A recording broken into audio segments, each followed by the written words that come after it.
Thank you, Alistair. Just an opportunity to reflect on what we learned from 2023 and bring right up into practice for 2024. It'll be more than just virus yellows. We do need to talk a little bit about beet moth, given what happened in 2022, and then I'll finish on foliar disease control with an emphasis on Cercospora. So where are we now? Clearly you've heard about all the work that BBR are doing and undertaking to provide those solutions, but you will all be very much aware that the industry, British Sugar with the NFU and BBRO support, submitted an emergency authorisation application for the use of Cruiser in 2024. That application was given the green light in January this year with the proviso that it would trigger on a threshold of 65%. That was 2% up from last year. And as we all know, one of the most important dates in my diary is the 1st of March, because I said earlier, it's what happens in January and February that is key to whether or not that triggers. You can see again the Met Office chart in January 2024 is pretty average. It's about 0.02 of a degree up on the long-term average. There is no red on that chart apart from Great Yarmouth, and I'm intrigued to know why. It's slightly warmer in Great Yarmouth than anywhere else, but maybe that's a tip-off to the police. But we will be informing you all of that forecast as soon as we gain that information from the Rothamsted team on the 1st of March, which ultimately will decide whether or not you have Cruiser on your crop. Or not. Remember all the things that Alistair said, hygiene will be critical, and then if we need further interventions, whether you've used Cruiser or not, then foliar aphicides will become part of that strategy. There is the 5-point plan for virus yellows. We've picked up many of this, but if you want an aid memoir or a revision of these, it's in the BBRO information that Vicky alluded to earlier, and we will clearly be emphasising this once we go through the season in the bulletins through the early part of spring. We know how effective those sprays are, the ones that we have, particularly Insist and Topiki, from data that we've collected, and these are some of the data from 2020 when we had such large invasions of Myzosperski. It also goes to reinforce the problem of using other products, so Hallmark, for example, pyrethroid. We know that there are many aphids, probably somewhere between 80 and 90% of the aphids are resistant to pyrethroids, and clearly they will have a negative impact on beneficials, and that double whammy means that they're clearly not appropriate for Myzosperski control. So in 2024, if you are having to go with foliar sprays, clearly if you have chosen a seed treatment and it triggers, there is an order which was very much like 2023. Your first spray has to be the flunicimid-based product, either Topiki or Finto. That's because of resistance management, and it's part of the resistance management strategy that's part of the derogation. If you then need to put on a second spray, then Insist is available. It has to go as the second spray because we're not allowed to play a neonic on top of a neonic seed treatment. There would be no third spray available because you've already had that Cruiser option as ultimately your first mitigation strategy. If you don't use a seed treatment, then things are slightly different, although it's the same products. You can choose either the flunicimid-based products or Insist as your first spray at threshold, and if you need to spray again, you flip that round. And BBRO with NFU and British Sugar are in the process of looking at emergency authorisations to gain a third spray product. Just bear in mind, we often get asked questions within BBRO about the impact of beneficials. Clearly, there are subtle differences between the products, and that is something just to bear in mind, the difference between an insecticide and an aphicide. So that is just worth bearing in mind if that's important to you. That's everything on aphids and virus yellows for the time being, and questions we can pick up later at the end of the session. But I thought it's really important as we conclude this morning, we just need to pick up a few other things, because if you remember 12 months ago, for those who came to the BBRO events, we were on the verge of something that had caused some big issues with regard to the crop in 2022, and we invited Rosemary Collier from the University of Warwick to come and talk about beet moth from her experiences. As part of that work and the findings and just keeping an eye on the wider situation with beet moth, because we were not alone, there are some influential factors that are obvious when it comes to beet moth. Drought, as we had in 2022, enabled the pest to develop and come into sugar beet. But conversely, we do know that heavy rainfall or irrigation suppresses the adult moths and limits the impact. But anything that causes crop stress or anything that influences patchy crops to enable the adult moths to get in is really important for the epidemiology, as well as prostrate crops, whether that's influenced by drought. And lighter, sandier soils, as we know, tend to favour sugar beet production, but that tends ultimately to be more prone to drought that can expose the crop to beet moth. Alternative hosts, clearly potentially overwintering on things like sea beet populations around the coast. And we saw that beet moth has really built from the low-level individual local cases in 2020 to what we saw in 2022. On the back of that, BBRO started a new project in 2023, and we actually acquired some commercial pheromone trap lures, which we put out at the yellow water pan sites that Alistair's already alluded to, and we started monitoring populations from mid-June onwards, because key temperatures are influencing that. Interestingly, as we know, the season was very different to the 2022 season, but what we did see was clearly a migration occurring towards the end of June into early July, although from what we've seen, we did not get a second migration in the sort of September-October period, which could potentially happen.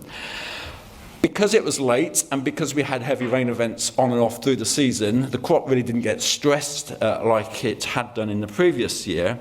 But what we did notice at one of the monitoring sites at Fotheringay, just the other side of Peterborough, where we had seen moth activity in the middle of June onwards, was that once we got to the end of August and early September, we were starting to see some low-level damage. And as a consequence of that, that enabled us to trigger an insecticide or mothicide trial, and we collaborated with a number of companies and looked at a range of treatments. The one thing that we had that was damage was low and really nothing like the levels we'd seen in the previous 12 months. And although we could find larvae in the crown and see low-level damage, when we lifted that trial only a few weeks ago, there were no significant differences between any of the treatments, and we've looked at a whole range of acetamiprid, pyrethroids, and diamides. But what that potentially means is that we need to do further work, and my team, my colleagues, Eleanor, Kate, and Susanna will be looking at that in more detail in 2024, because if there's one pest that is easy to rear, sadly, it's the beet moth. We now have facilities that we can generate these populations and undertake these trials in a controlled environment to take that forward. So keep an eye on that. But hygiene, again, really important. We know water is valuable at suppressing moth populations, a bit like silver Y, and we will continue to monitor using the pheromone traps this year. That information will be passed where appropriate into the bulletins. And Alistair's already touched on endophytes and its potential benefits for aphids and virus. We also potentially saw some benefits as well for beet moth, and that's really quite an interesting approach by having a sort of a generic potential using these tools, and something we'll investigate further. Conscious of time, but we do need to talk a little bit about foliar disease control, because if there's one thing you can do from July onwards is protect that canopy, keep the disease out, and hopefully maximise your yield return. We are focusing, and again have new projects now looking at Cercospora, because Cercospora is no longer a continental disease. It's here in the UK and it's here to stay. What we need to do is appreciate and understand the strains that we have, because, as we said, climate change is having an impact on that and enables this disease to develop. We're looking at that, and as I say, UK conditions. We now have a number of isolates that we've cultured in the lab, and we can undertake those individual isolate assays to understand A, temperature sensitivity, but also their resistance to fungicides as well, because unfortunately, unlike powdery mildew and rust, they tend to be strains develop resistance to products.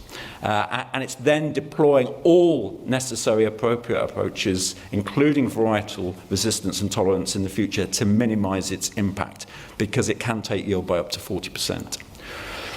Again, we've started a new monitoring program. Alistair's been collaborating with colleagues in Canada and introduced a Spornado network into BBRO monitoring sites, alongside working with the Earlham Institute using some real-time molecular analysis, and we'll continue to do that within BBRO to take this information forward and keep you informed as we go on that process.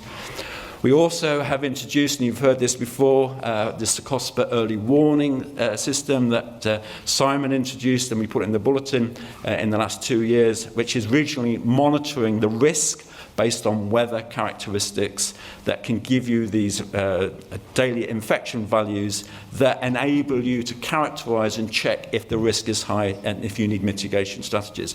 These are pictures of individual days where we can actually monitor the risk, and when it goes above a certain threshold based on temperature and leaf surface wetness, then we are able to give you these warnings. The good news last year is that we either had it hot, it was dry, or damp, and it was cool. And actually, Secospa on the whole wasn't too much of a problem. But when they combine, that is really important to follow. And interestingly, talking to colleagues globally, but also appreciating what's going on here in the UK, and monitoring at 3 locations at BBRO Beet field sites, we actually found in the Norfolk, Suffolk and Lincolnshire sites Secospa levels ranging from 7 to 37% between the Lincolnshire and Suffolk sites. But actually, when you looked at the temperature relative humidity triggers, they were relatively low. But what was influential was more that leaf surface wetness. And there's a school of thought now that suggests that's probably more important and something we need to follow more as we go into the future. BBRO have undertaken various fungicide trials for a whole host of interactions and collaborations, but we've also undertaken a trial directly to look at commercial strategies. We looked at a 9-treatment trial in Bracebridge, not too far from here, where we looked at commercial rates of Prairie Gold, Revistar, and Caligula, which are basically the mainstay of our fungicide program. These are the Secospa data, and you can see the difference on the levels of infection over time and the number of sprays. You could actually argue it wasn't too much of a problem there, but if you look at the rust data, you can really see without any sprays at all, by the time we got to the end of October, we were nearly at 60% of the canopy going red, and the impact that would have had on yield. And then the benefits of a 1 and a 2 spray strategy, and clearly the 3 spray strategy that is really minimizing the impact of these this particular disease. We looked at biomass just before harvest. And remember, we had a cold spell at the beginning of December, and clearly the biomass scores and the canopy assessments that the BBRO field team took, which I'm very grateful for, clearly shows the benefit of a 2 and a 3 spray strategy, which also helps them keep frost out for later. But the most important thing was the yield. Now, this variety was Wren, in the absence of fungicide, was yielding just short of 105 adjusted tonne, which is fantastic. A 1 spray strategy was giving you up to 8 adjusted tonnes more. No real significant difference between a 2 and a 3 spray strategy, but what you are seeing is up to a 20 tonne adjusted benefit, which is very valuable in today's climate with regard to pricing. That also shows you the benefit of keeping those diseases out for those yield responses. So conclusions from our BBRO work to date, we need to keep a very close eye on Secospa, because if it is having an impact at lower temperatures and able to keep going through the autumn, we need to be able to make sure we can keep it out so it doesn't have an impact on that later yield potential. We will continue to monitor with in-field sensors, and we will reevaluate thresholds for UK conditions alongside all those other integrated approaches that are important, like varieties and other tools to minimize its impact. So with that, I hope that has been of value. We've covered an awful lot of ground in the last sort of hour, But if I just invite Alistair to join me back on stage, we'll do our very best to answer any questions if you have any.